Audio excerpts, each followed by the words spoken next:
can't reach the pasta. Ooh. Maybe if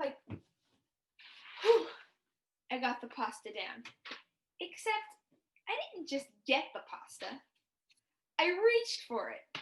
I jumped for it. I even climbed up on my counter to get it.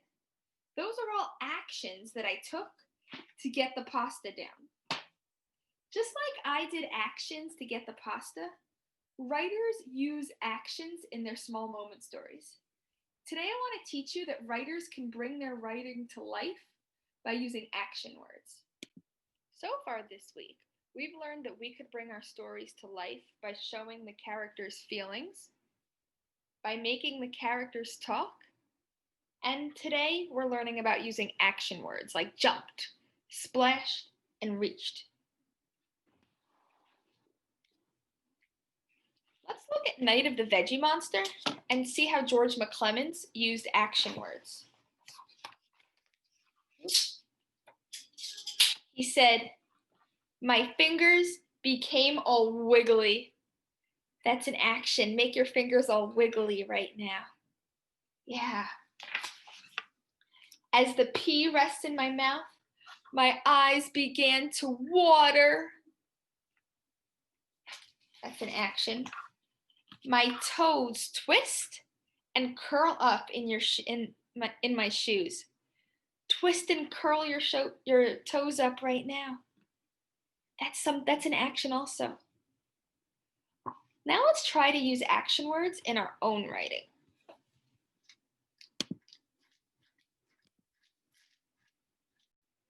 I finished writing my story about the getting a shot at the doctor's office, so I wasn't quite sure what to say next. So I looked at my writing sheet, my planning idea sheet of things I like to do, and I decided to write about walking Toby.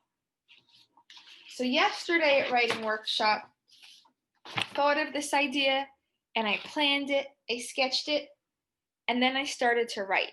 So today I'm going to finish writing that piece and I'm going to use some action words. Toby. It started out like any other walk. I was holding the leash and Toby was sniffing everything. And here's the sketch I have on this next page. Ooh! Toby is off the leash and he sees a squirrel. And you can look at my face here. I do not look happy. So I'm going to say, "Oh no." And then I'm going to say that Toby saw a squirrel. Exclamation mark. I want to say that he got out of the leash, but he didn't just get out of the leash. I can use a more specific action word. When I think about what he did, the collar went like around his neck and it slid like through his body. It stretched off. So I'm going to say that Toby, he kind of slithered out of his leash like a snake. Toby slithered out of his leash. And he didn't just go towards the snake. He jumped towards the snake. He jumped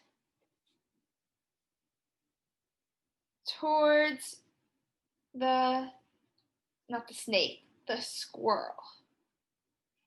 I'm glad there was no snake on our walk. He jumped towards the squirrel. Do you see what I did? I used action words like slithered. I'm going to underline that action word, slithered, and jumped to make my writing more exciting. I was not happy at Toby. Get back.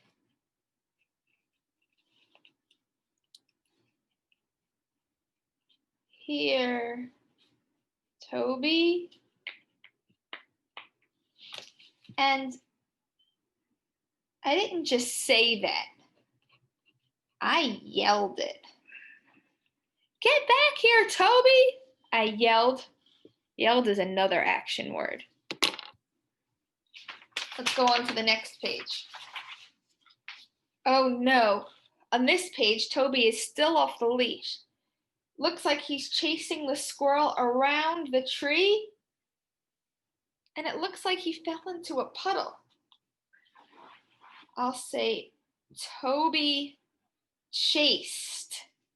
That's an exciting word. Toby chased. I can underline that. Toby chased the squirrel around the tree. And then he went into the puddle. What's a more exciting word I can say than went?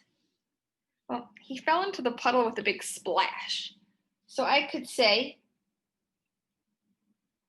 Toby splashed into the puddle. Chased and splashed were some more action words. So, writers, when you go off and write today, remember that you can add action words into your piece. Some of the action words we saw today were jumped. We saw action words like jumped, reached, climbed, slipped, leaped, yelled, chased, splashed, twisted, curled, and wiggled. What kind of action words can you add to your writing today? Off you go!